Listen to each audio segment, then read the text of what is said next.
അതിൽ green protocol എന്നുള്ള നിലയിൽ ഒരു ഹരിത ഓണാഘോഷം ആളുകളുടെ ഉപഭോഗം ഏറ്റവും കൂടുതൽ വർദ്ധിക്കുന്ന ഒരു കാലഘട്ടം കൂടിയാണ്.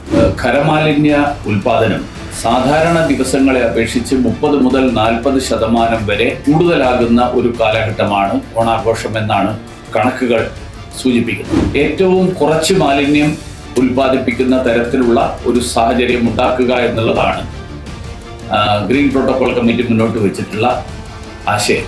അതിന് തദ്ദേശ സ്വയംഭരണ സ്ഥാപനങ്ങളുടെയും ഹരിതകർമ്മസേനയുടെയും ഒക്കെ സേവനം പരമാവധി പ്രയോജനപ്പെടുത്തിക്കൊണ്ട് procession committee, food festival committee, trade fair committee ഈ കാര്യം നടപ്പിലാകാൻ വേണ്ടിയിട്ട് ഒരു പ്രത്യേകമായിട്ടുള്ള ഒരു താല്പര്യം എല്ലാ മാധ്യമങ്ങളുടെ ഭാഗത്തു നിന്നും ഉണ്ടാകണം.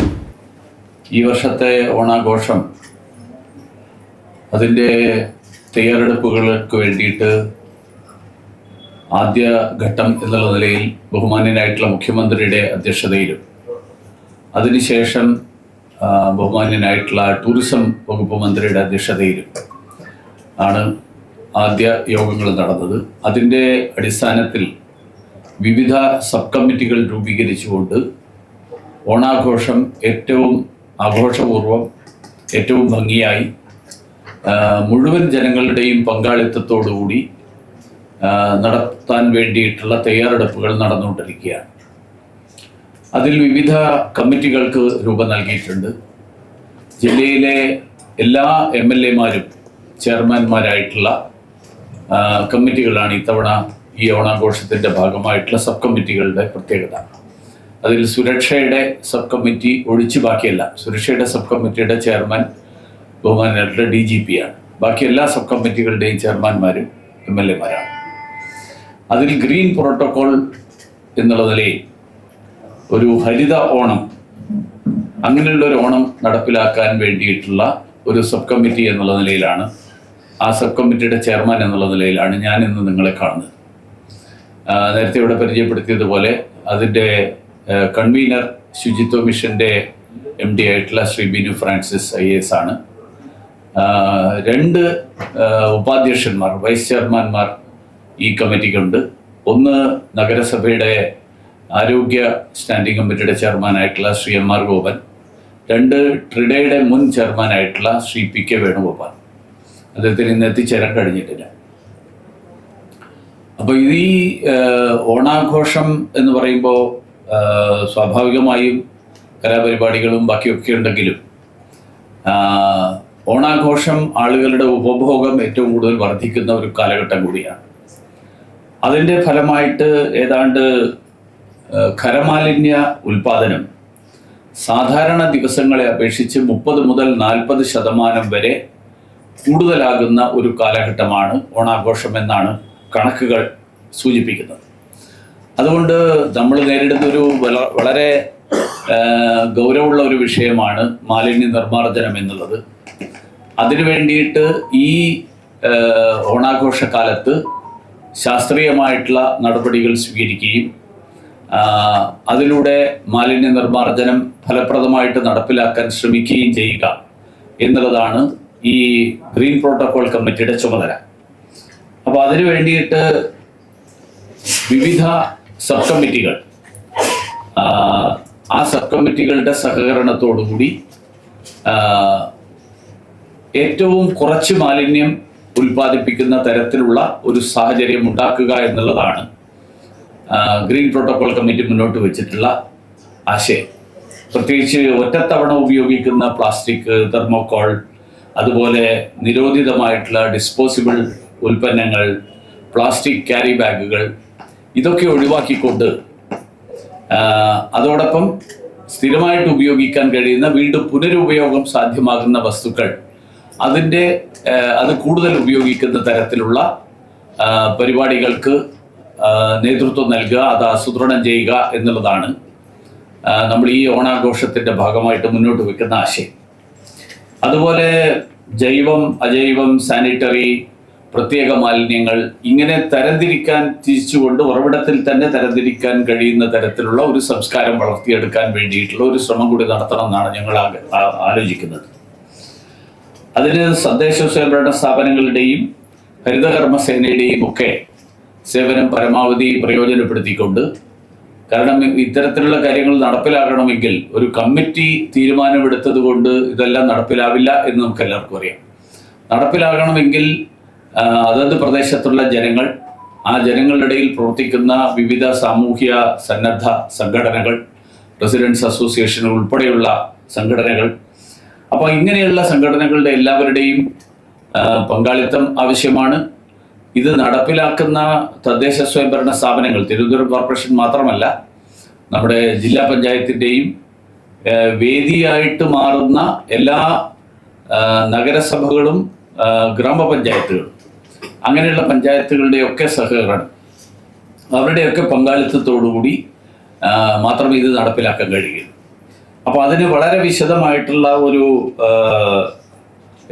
ഒരു ഗൈഡ് ലൈൻ, ഒരു പ്രോട്ടോകോൾ, ആ പ്രോട്ടോകോൾ തയ്യാറാക്കിയിട്ടുണ്ട്. മുൻ വർഷങ്ങളിലുള്ളതാണ്. ഇതൊരു ആദ്യത്തെ സംഭവമൊന്നുമല്ല, ഇതിനു മുൻപും ഉണ്ടായിട്ടുള്ളതാണ്.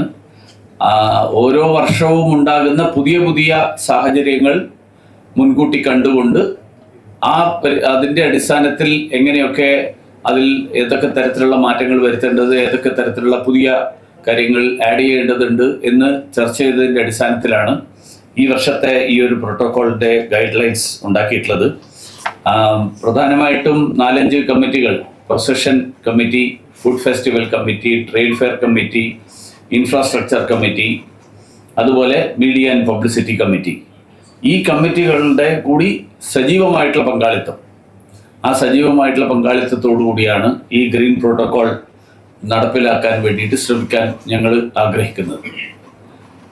ഇതിൻ്റെ ഒരു പബ്ലിസിറ്റി, ഒരു ജനങ്ങളിടയിൽ ഇത് വ്യാപകമായിട്ട് ഇതിന് ഒരു പ്രചാരം കിട്ടാൻ വേണ്ടിയിട്ട് ഒരു ലോഗോയും ഒരു ടാഗ് ലൈനും, അങ്ങനെ ഒരു ലോഗോയും ടാഗ് ലൈനും ഉണ്ടാകണം എന്നുള്ളൊരു ആശയം ഞങ്ങളുടെ കമ്മിറ്റിയിൽ ഉണ്ടായിട്ടുണ്ട്.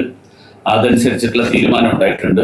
അപ്പോൾ ഹരിത ഓണം 2026 എന്നുള്ള ആശയത്തെ എങ്ങനെ ഒരു ടാഗ് ലൈനിലൂടെയും ലോഗോയിലൂടെയും ജനങ്ങളുടെ ഇടയിൽ എത്തിക്കാൻ കഴിയും എന്നുള്ളതിന് നിർദ്ദേശങ്ങളും, അതോടൊപ്പം ലോഗോയുടെയും കാര്യത്തിലുള്ള ഒരു മത്സരം, അങ്ങനെ ഒരു മത്സരം സംഘടിപ്പിക്കാനാണ് ഈ കമ്മിറ്റി തീരുമാനിച്ചിട്ടുള്ളത്. 5000 രൂപയും പ്രശസ്തി പത്രവും ആണ് ഇതിൽ സമ്മാനമായിട്ട് നിശ്ചയിച്ചിട്ടുള്ളത്. അപ്പോൾ അതിൽ ഓണത്തിൻ്റെ പാരമ്പര്യവും കേരളത്തിൻ്റെ സാംസ്കാരിക സ്വത്വവും പ്രതിഫലിക്കുന്ന പരിസ്ഥിതി സൗഹൃദ ഓണാഘോഷം എന്നുള്ള ആശയം വ്യക്തമാക്കുന്ന, അതോടൊപ്പം മാലിന്യം കുറയ്ക്കൽ, പ്ലാസ്റ്റിക് രഹിത ഓണം, ശുചിത്വം എന്നുള്ള ആശയങ്ങൾ മുന്നോട്ട് വയ്ക്കുന്ന, റെഡ്യൂസ്, റീയൂസ്, റീസൈക്കിൾ എന്നുള്ള സുസ്ഥിര വികസനത്തിൻ്റെയും മാലിന്യ നിർമ്മാർജ്ജനത്തിൻ്റെയും ആഗോളതലത്തിലുള്ള ആശയം, ആ ആശയത്തെ കൂടി പ്രതിഫലിപ്പിക്കുന്ന തരത്തിലുള്ള ഒരു ലോഗോ, അങ്ങനെയുള്ള ഒരു ടാഗ് ലൈൻ, ഇതാണ് നമ്മൾ മത്സരത്തിൻ്റെ ഒരു ഇതായിട്ട് പറഞ്ഞിരിക്കുന്നത്. ബാക്കി ടെക്നിക്കലായിട്ടുള്ള കാര്യങ്ങളുണ്ട്. അതിൻ്റെ ഡിസൈൻ എങ്ങനെയുള്ളതായിരിക്കണം, അതിൻ്റെ കളറ് പല കളറുകളിൽ ഉപയോഗിക്കാൻ കഴിയുന്നതായിരിക്കണം, ചെറുതാണെങ്കിലും വലുതാണെങ്കിലും പറ്റണം.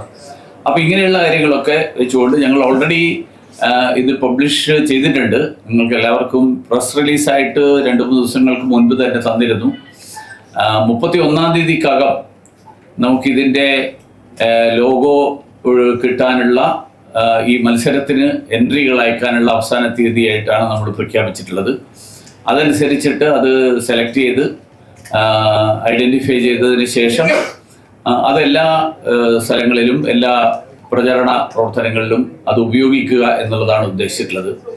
അപ്പോൾ ഇതിൽ മാധ്യമങ്ങളെ സംബന്ധിച്ചോളം ഞങ്ങൾ ഇന്ന് പത്രസമ്മേളനം നടത്താനുള്ള ഏറ്റവും പ്രധാനപ്പെട്ട കാരണം ഈ കാര്യം അറിയിക്കുക എന്നുള്ളതിനേക്കാൾ കൂടുതൽ ഇതിൻ്റെ പ്രചരണത്തിൽ ഞങ്ങളുടെ കമ്മിറ്റിയുടെ ഭാഗമായിട്ട് തന്നെ മാധ്യമങ്ങൾ കൂടി പങ്കാളികളായിക്കൊണ്ട് ഇത് ജനങ്ങളുടെ ഇടയിൽ എത്തിക്കാൻ വേണ്ടിയിട്ടുള്ള ഒരു വ്യാപകമായിട്ടുള്ള പ്രചരണം, ഒരു അവബോധം സൃഷ്ടിക്കാൻ വേണ്ടിയിട്ടുള്ള പ്രവർത്തനം, ആ പ്രവർത്തനത്തിൽ മാധ്യമങ്ങളുടെ പങ്കാളിത്തം ഉണ്ടാകണം എന്ന് പ്രത്യേകം അഭ്യർത്ഥിക്കാൻ വേണ്ടിയിട്ടാണ് ഇന്ന് ഈ വാർത്താസമ്മേളനം വിളിച്ചു കൂട്ടിയിട്ടുള്ളത്.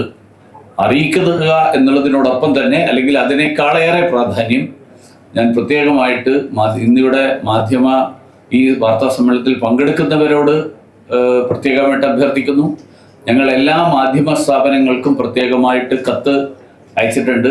അതിൽ സീനിയർ ആയിട്ടുള്ള അല്ലെങ്കിൽ ബ്യൂറോ ചീഫ് അല്ലെങ്കിൽ അവിടുത്തെ യൂണിറ്റ് ചീഫ് അങ്ങനെയുള്ള ആളുകൾക്ക് ഞങ്ങൾ പ്രത്യേകം എഴുതുന്നുണ്ട്.